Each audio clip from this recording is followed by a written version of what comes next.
लोक मान्यता है कि बट सावित्री व्रत करने से पति की आयु लंबी होती है और परिवार में भी सुख समृद्धि बनी रहती है।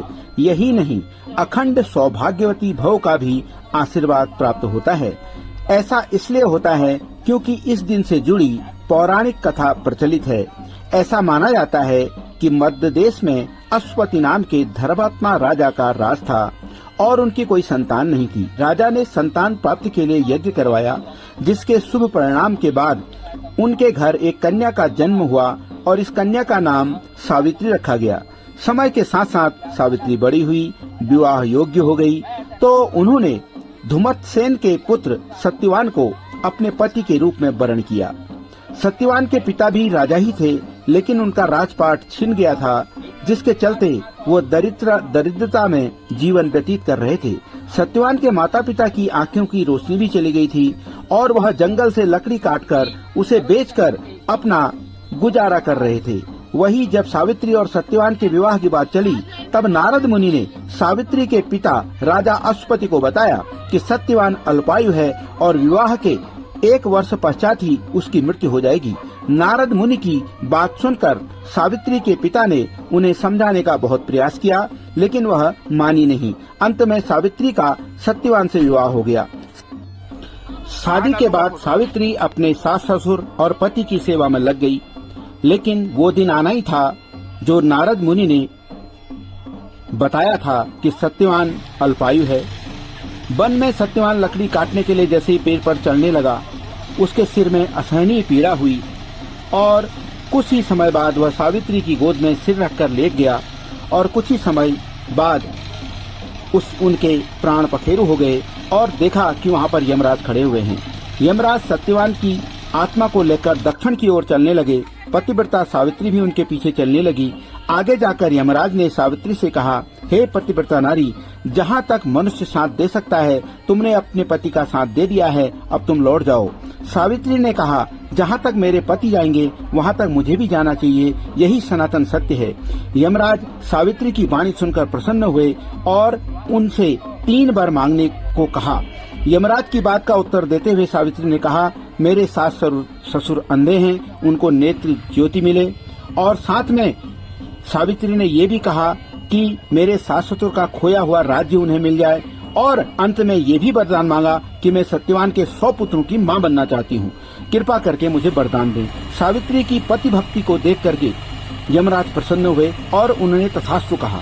उसके बाद सावित्री ने कहा कि मेरे पति के प्राण तो आप लेकर जा रहे हैं और आपने मुझे पुत्र प्राप्ति का वरदान दिया, ये कैसे हो सकता है।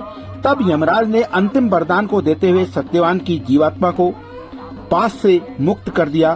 सावित्री पुनः बट वृक्ष के लौटी तो उन्होंने पाया कि बट वृक्ष के नीचे पड़े सत्यवान के शरीर में जीवन का संचार हो गया है। कुछ ही देर में सत्यवान उठकर बैठ गए और उधर सत्यवान के माता पिता की आंखें ठीक हो गई, राजकाज मिल गया। पौराणिक मान्यता है कि तब से बट सावित्री व्रत पूरे उत्तर भारत में सुहागिन महिलाओं द्वारा किया जाता है। वो अपने पति की दीर्घ आयु की कामना करती हैं, परिवार के उज्जवल भविष्य की कामना करती हैं और ये जो त्योहार है या ये जो व्रत है एक संदेश देता है पर्यावरण संरक्षण का भी। इस व्रत के दिन बट वृक्ष की पूजा की जाती है और बट वृक्ष को वैज्ञानिक रूप से भी बहुत ही अधिक पवित्र माना गया है और अत्यधिक महत्व का माना गया है, जो पर्यावरण के संरक्षण में अपना महत्वपूर्ण योगदान देता है। तो बड़ी संख्या में आप देख सकते हैं महिलाएं, बहनें, शादीशुदा महिलाएं और बहनें यहाँ पर पूजा करती हैं बट वृक्ष की और पंडित जी धार्मिक अनुष्ठान करते हैं। और इस प्रकार से ये जो बट वृक्ष की पूजा की जाती है, ये एक हिसाब से देखा जाए तो प्रकृति की पूजा की जाती है, जो कि हमें दिखाता है, हमें बताता है कि हमारी प्राचीन संस्कृति में भी पर्यावरण संरक्षण समाहित है।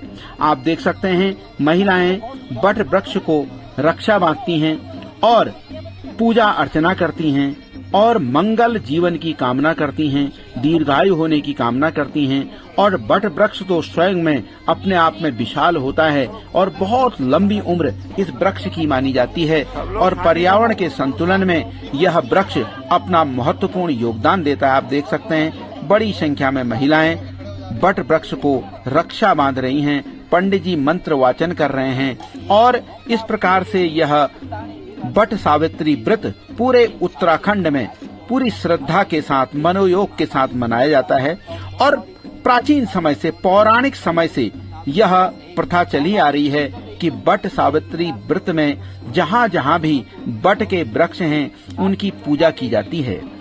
बट सावित्री व्रत के दिन पूरे उत्तराखंड में महिलाएं व्रत रखती हैं, पूजा अर्चना करती हैं, मंगल जीवन की कामना करती हैं, पति देव के उज्जवल जीवन की, दीर्घ जीवन की कामना करती हैं, अपने पूरे परिवार के मंगल के लिए कामना करती हैं, व्रत रखती हैं। और चूंकि यह व्रत अपने आप में कुछ हटके है, जिसमें प्रकृति की पूजा की जाती है, पेड़ पौधों की पूजा की जाती है और उनको देव स्वरूप माना गया है। यही बट पूजा जो बट सावित्री व्रत है वो एक ही अंचल में नहीं, उत्तर भारत में कई अंचलों में ये पूजा की जाती है। आप देख सकते हैं महिलाएं पूरी पूजा अर्चना करती हुई विधि विधान के साथ जगह जगह पर पंडित जी इस पूजा अर्चना को संपन्न कराते हैं। धार्मिक मंत्रोच्चार के साथ यह पूजा की जाती है। बट वृक्ष को अक्षत, चंदन, टीका लगाया जाता है, आशीर्वाद लिया जाता है और जल अर्पित किया जाता है। और इस प्रकार से आप देख सकते हैं अंत में पंडित जी पूरे विधि विधान के साथ सबको आशीर्वाद देते हैं, सबके मंगल जीवन की कामना करते हैं और ऐसी आशीर्वाद देते हैं कि सभी का व्रत सफल हो, सभी का जीवन उज्जवल हो। तो इस प्रकार से आप देख सकते हैं बड़ी संख्या में इस दिन महिलाएं बट वृक्ष की पूजा करती हैं और चारों तरफ शंख ध्वनि सुनाई देती है, घंटा ध्वनि सुनाई देती है और साथ में भजन कीर्तनों का भी आयोजन इन स्थलों में किया जाता है। और कहीं पर छोटे बट के वृक्ष की पूजा की जाती है, कहीं पर विशाल बट के वृक्ष की पूजा की जाती है।